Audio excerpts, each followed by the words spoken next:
What's up, guys? My name is Eric. This is Teach Go High Level, and today is all about the settings section of Go High Level. There is a ton of stuff in here, so this is going to be a three-part video series. I'm not going to go in depth on everything that you can do in here. Think of this as like a general orientation, and in later videos, we'll go in depth where it's applicable as you build things, as you do your processes, as you do all of the epic things that you're going to do in Go High Level. Stick with me. This is going to be a three-part series, and let's dive into part one. As you can see from my screen here, they have it broken up into three sections of the settings section. Now, if you're lost of how to get here, when you log in, it's going to take you to your dashboard. And down here on the bottom left is your settings. Okay, so we're going to hit that. The first section that we're going to go over today is everything about your business. Now, if you have your own Go High Level account, your own agency account, you're still going to have this in your sub account that you're running for your company or your business or your offer or whatever it is.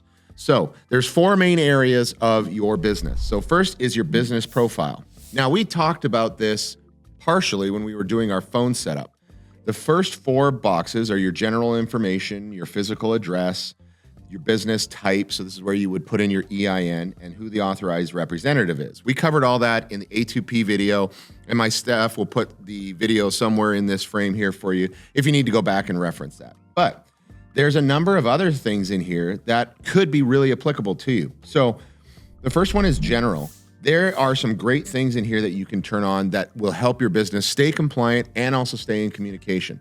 The biggest ones I want to point out to you that I always like to turn on by default is first, marking emails as invalid due to a hard bounce. Now, if you send an email out and that email service provider says, hey, that doesn't exist, it's going to do what's called a hard bounce, and it's going to tell Go High Level it was a hard bounce, and it will mark that email as invalid. So next time you do a marketing campaign, it's going to skip over that email address so you don't pay for that email going out. So that one's really good. Also, there's some related to the phone, like a bot detection, gather intelligence on unknown phone numbers. These are newer features.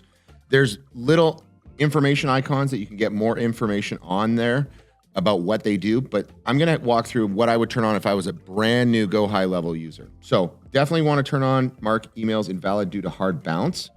I wanna turn on merge Facebook contacts by name, especially if you're doing Facebook marketing. I would leave off duplicate opportunities. That's from my sales experience. I don't want multiple duplicate opportunities for the same offer for the same person, but you might have a use case where that's relevant to you. I like to keep contact time zone integrity, because if you sell nationwide, then it's really important to know what time they're being contacted at. Verify email addresses when a first email is sent to a new contact. Absolutely. We want to make sure that you're sending to valid emails. And the last three are about compliance. So you'll see these. If you text somebody, you'll say reply stop to unsubscribe. You can customize it. It'll also send your information. These are actually pretty much required according to A2P. So I would leave these on. They're on by default.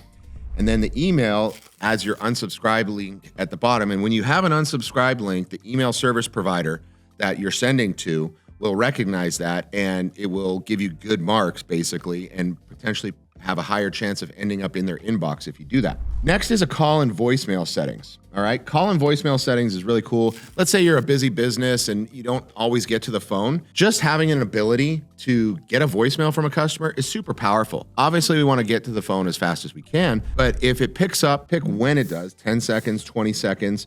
All you have to do is upload a file, and then that voicemail will actually show in your conversation with the contact. Definitely want to get to the phone, but if you can't, let's get that information collected. If you allow duplicate contacts, be very careful with this. Duplicate contacts, if you already know a use case and you're like, I absolutely need that, then sure, turn it on. Otherwise, for the majority of the businesses that I work with, I tell them to leave duplicate contact off, because your database is going to grow. You're going to pay for extra text messages. You're going to pay for extra emails on your list. And unless you can expressly understand why you would need duplicate contacts, I would leave that off. But if you do turn it on, you get to pick how it searches for existing contacts, okay? This last one is super awesome for brick and mortar home service businesses. Not just having a voicemail is important, but if you miss the call, Go High Level will automatically text the number back and let them know that you understand that you missed the call, and you get to customize this. So by default, it's turned on, enable missed call text back. You can change this to whatever you want. It says, hi, this is location name. That's a merge tag that's going to pull your location name in. And so ours is like ABC window cleaning. I saw that we just missed your call. How can I help? And maybe you're on the phone, but you can have a text message conversation. This is extremely powerful because it tells the client or the potential lead that you really want to talk to them. It didn't work out that time. And this is a really great way for you to engage in a speed to the lead conversation and try and capture that lead or quote request or whatever it is without having to pick up the phone the first time. Now, in later videos, we're going to go into some more advanced strategies with conversational AI and a number of other things that you can do to augment this. But just sending them that text message is extremely, extremely powerful. Next in the My Business section is our billing. So if you have your GoHighLevel account through another agency, or you have your own agency account from GoHighLevel, there's still going to be a billing section. Now, what I say here is going to really depend on your setup. But when you click on this, you will know which setup you have. If you got your GoHighLevel account from another agency, your billing will already be in here. You'll also be able to see your usage and what you're paying for text messages and emails and how many you sent, and you can update that and you can see your subscription. If you have an agency, you went to GoHighLevel directly and bought one of their tiers and then you created a sub account for your business, you don't need to do anything in here. It just bills the agency and the agency is your card on file. Okay, pretty straightforward. My staff, this is for if you have multiple team members where you would add them to your account. So not everybody needs to be an admin and not every user needs to have access to everything. So for example, you have an office manager, let's say, you have a salesperson, and you also have a virtual assistant that builds automations for you. When you add someone to it, so it'll look something like this. You get to decide first, do you want them to have their profile image in there? You can, do they have a default calendar? That would get assigned to them. Roles and permissions is where you're going to set up what they have access to. So an admin by default has access to everything. So be very careful on who you qualify as having full access. All right. So you can delineate only their assigned data, but if an admin's going to do admin things, you should probably let them do all admin. But going through here, you can see exactly what they're allowed to do.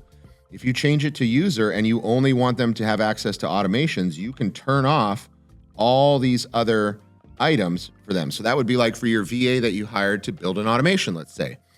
You could turn off everything else except for automation, right? If you had a blog writer that you hired, you could turn on only the blogs. And when they log in, they're only going to see that. They're not going to see your deal pipeline. They're not going to see your contact list, any of that. If you had somebody that was a community manager that you hired to only do that in the community section, you could give them access only to that. So as you think through their roles and what data is relevant to them and the areas that are relevant to them, just assign them to those areas. You don't have to give full access if you don't want to, okay?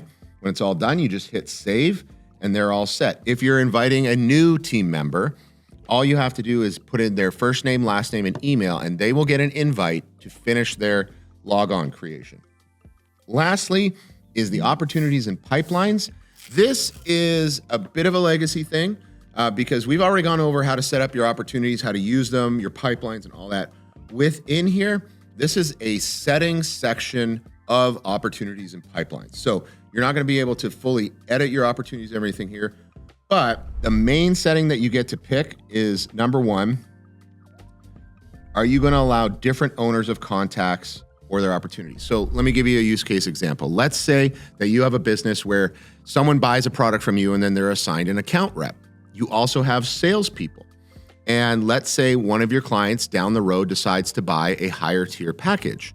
That would be an opportunity for a sale where the contact is owned by the account manager, right? Because they have a relationship with them. But the sales opportunity is owned by the salesperson. And so the salesperson would have visibility in their pipeline of that contact. But if they called in, it's going to ring to the account manager because that's their contact. So that's one great use case where you would want to allow that to happen. And then within that setting, if it's on, you can even nuance that more where you can automatically make the owner a follower of the contact so that account rep would have visibility on that opportunity as it moves through the pipeline. They don't own it, but they can follow it. It's kind of like a follower on social media. and then automatically make the contact a follower of the opportunity. So again, if you don't know if this fits, you can just shut it off. It's not that big a deal. So that's the My Business section of settings. All right. In the next video, we're going to be going over business services. My name's Eric. This is Teach Go High Level, and we'll see you in the next video.